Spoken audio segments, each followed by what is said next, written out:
my name is Kat and I am going through an infertility journey.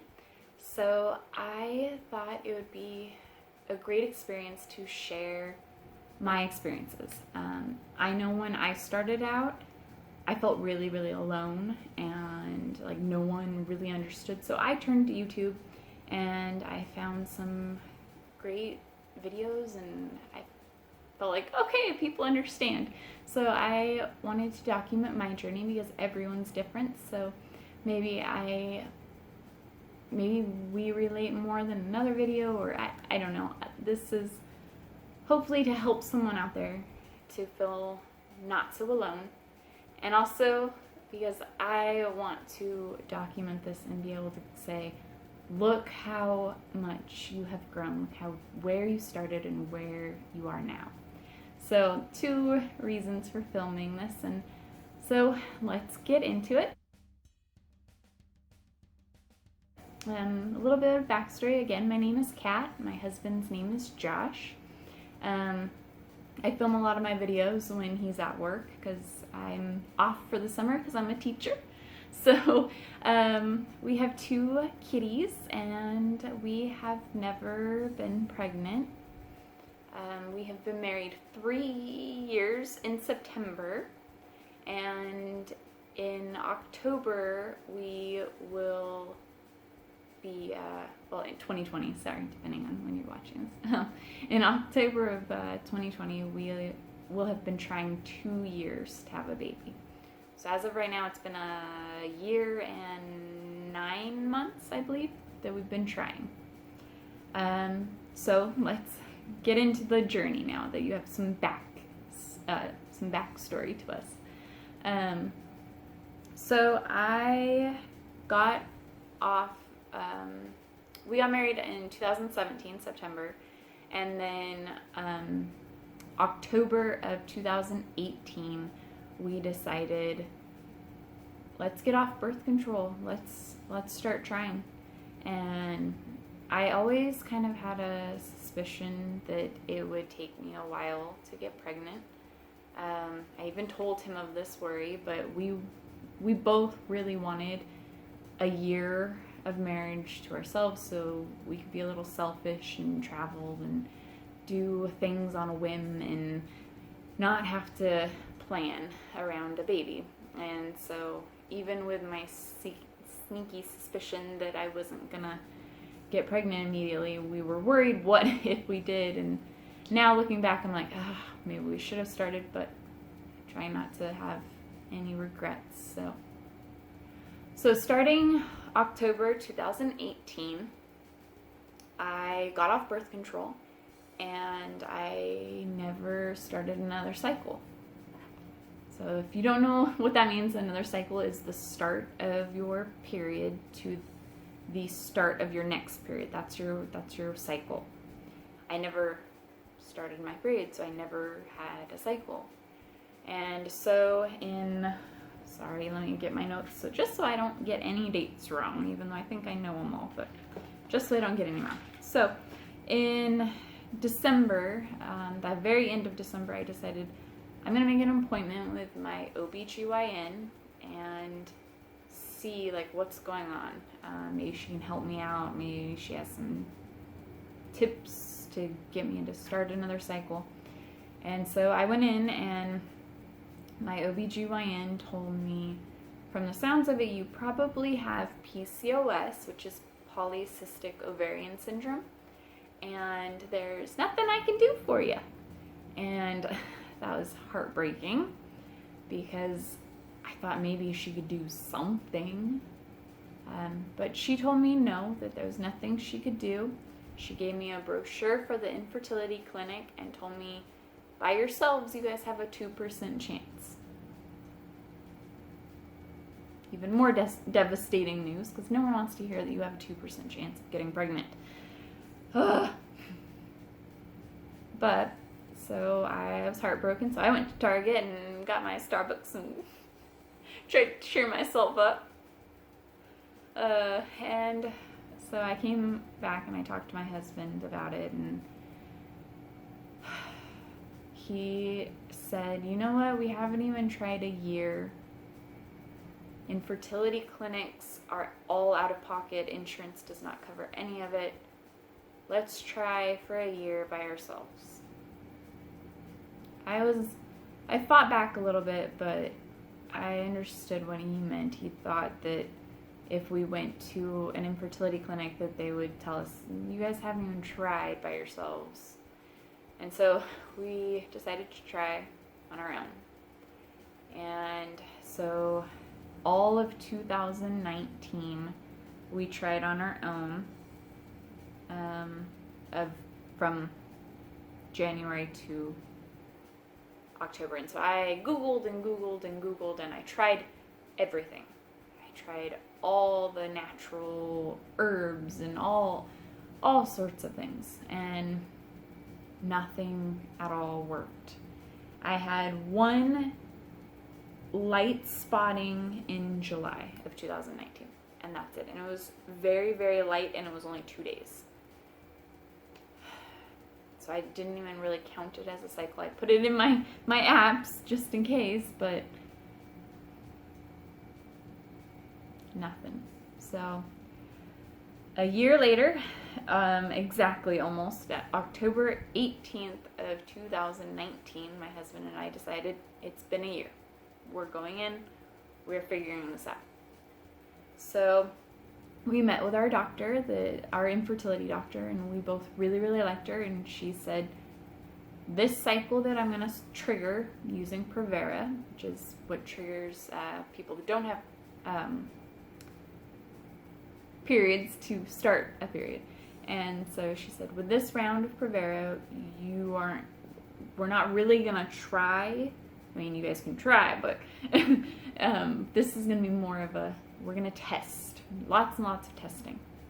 So I had a lot of blood work ran. All that came back okay. I needed to take a vitamin D supplement, and it came back high in a hormone called AMH, which is your egg developments, and it's supposed to be a 4.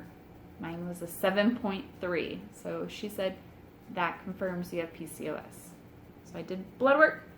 I did an ultrasound, and they said, your lining looks fine. I don't see any scarring or anything.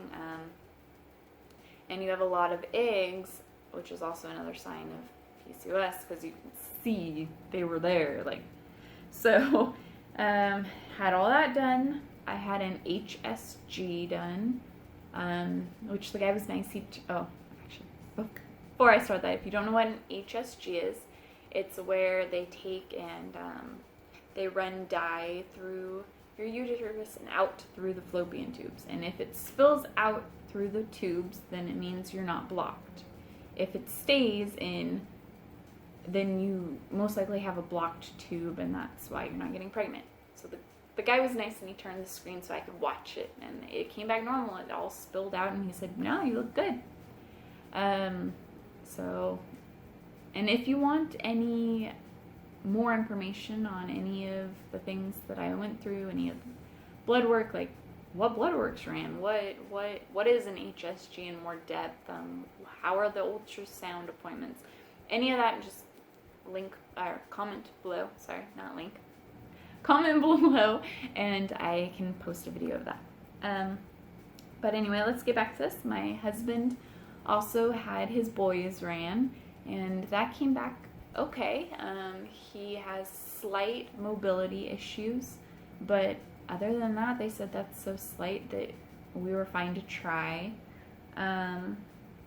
So that whole entire cycle, October 21st through November 20th, was all just testing, a whole bunch of testing. So the next round, though, I started Provera to trigger the next cycle, and then I started my first round of Clomid, and I did 100 milligrams for 5 days. So I did that. I started taking my ovulation test kits, which for those of you going, but that doesn't work for people with PCOS, you are right, it usually doesn't. And I always have a line, so I have to be very, very careful on taking them. But I got the darkest line I've ever gotten on December 15th. It was so dark, and I knew I ovulated. My temperature spiked, everything lined up for ovulation. I was like, yes! And so I was ecstatic. And then 2 weeks later, when I was supposed to take a pregnancy test, I woke up in the morning and I knew there was no point in taking a pregnancy test. I had started my next cycle and I was not pregnant. So I was devastated because everything seemed like it was falling into place. So I started my period December 29th of 2019.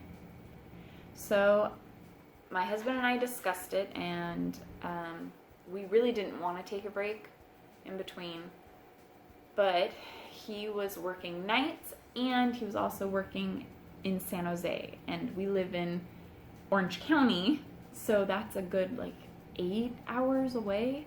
So he was going to be there. I'm a bridesmaid, not bridesmaid, I'm a matron, because I'm married, matron of honor in a wedding, and he's a best man in a wedding, and so there was a lot going on, and we were traveling to meet with them to talk about wedding things, and it was a lot. So we decided we're not going to be together as often, so let's take a break. So we did. And then May 5th, we decided everything's slowing down, everything's looking good. I'm going to be off school soon. This is perfect. Let's do this.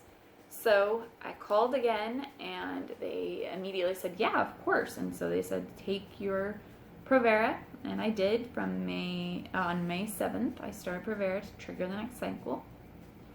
And it triggered a weird cycle. I've never had a weird cycle like that. It was extremely light, very light. It was more like spotting. And so I called them and I said, you know what, I want to do a monitored cycle for 2 reasons. 1, the cycle's weird, and I don't know if I should even take the Clomid. And 2, because if the Clomid's not doing as much as it could be doing, I want to up our dose the next time. So they said, yep, come in. And so I did the initial ultrasound for our monitored cycle, and they said, looks amazing, start Clomid. So I started Clomid, and I took 100 milligrams again because it triggered an ovulation last time. So I took 100 again for 5 days, and that's where we're at. So the next appointment is a mid-cycle ultrasound, where they will tell me if I have eggs developing off this cycle and what's our next steps and when I should be ovulating. That's where we're at right now, and I'm so hopeful this cycle. I can't wait. So our mid-cycle ultrasound is May 23rd of 2020, and I'm excited. So I plan on doing a whole separate video on how the mid-ultrasound appointment looked, and I plan on continuing. So from here on out, you will be able to experience the journey along with us, which of course this video is coming out in probably June sometime. So you're gonna be like, well, we're a couple of months behind, but that's because I'm still kind of teaching right now, and we're also planning on moving soon, so I'm not able to edit and upload and all that as quickly as I want to. I mean, hopefully these come out quicker than I think, but anyway, off on a tangent. So you will be following our journey, though. I am planning on filming everything, and we'll see if this is our round. I don't know, but we'll see. So just know, if you're going through infertility, you're not alone. If you're not going through infertility and you're just curious, hi, welcome. I am perfectly okay with you guys being curious. I mean, it's an interesting subject, and trying to have babies is a frustrating and great process. So we'll see. And so I look forward to seeing you guys in the next one. And let me know if you have any comments or suggestions, or maybe you're like, hey, touch on this, do a video on this. Comment below. I would love to hear that. So bye. See you in the next one.